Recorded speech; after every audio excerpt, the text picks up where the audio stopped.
Hello, back to my vlog. അപ്പോൾ രാവിലെ തന്നെ പുട്ടും കടലയും കഴിച്ചിട്ട് നേരെ വിട്ടത് ഗോപുവിൻ്റെ വീട്ടിലേക്കാണ്.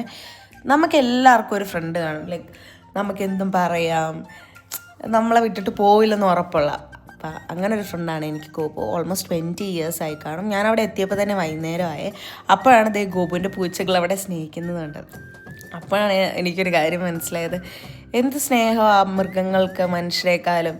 ആൻഡ് അത് കഴിഞ്ഞ് ദേ ഗോപു എൻ്റെ തലയൊക്കെ മസാജ് ചെയ്യുകയാണ്. ഞങ്ങൾ വൈകുന്നേരം ആകുമ്പോൾ എപ്പോഴും പുറത്തോട്ടൊന്ന് ജസ്റ്റ് നടക്കാനൊക്കെ ഇറങ്ങും, ജസ്റ്റ് ഒരു കോഫിയൊക്കെ കുടിക്കാൻ, മൈൻഡൊക്കെ ഒന്ന് റിലാക്സ് ആവാൻ. അപ്പോഴാണ് ഞങ്ങൾ അവിടെ കുറേ സൺഫ്ലവർ പൂത്ത് വെക്കുന്നത് കണ്ടത്. പിന്നെ ഞങ്ങൾ ഒന്നും നോക്കിയില്ല, അതെല്ലാം കാട്ടിൽ കൂടെ നടന്ന് പറിച്ചെടുത്തു. അത് പറിച്ച് കഴിഞ്ഞിട്ട് കുറച്ച് ഫോട്ടോസൊക്കെ എടുത്തു. ഗോപാണ് എനിക്ക് ക്ലിക്ക് ചെയ്തത്. നല്ല നല്ല ഫോട്ടോസാണ്.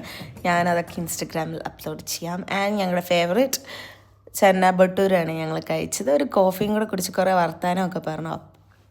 അപ്പോൾ ഇന്നത്തേക്ക് ഇത്രയൊക്കെ ഉള്ളൂ. Bye bye.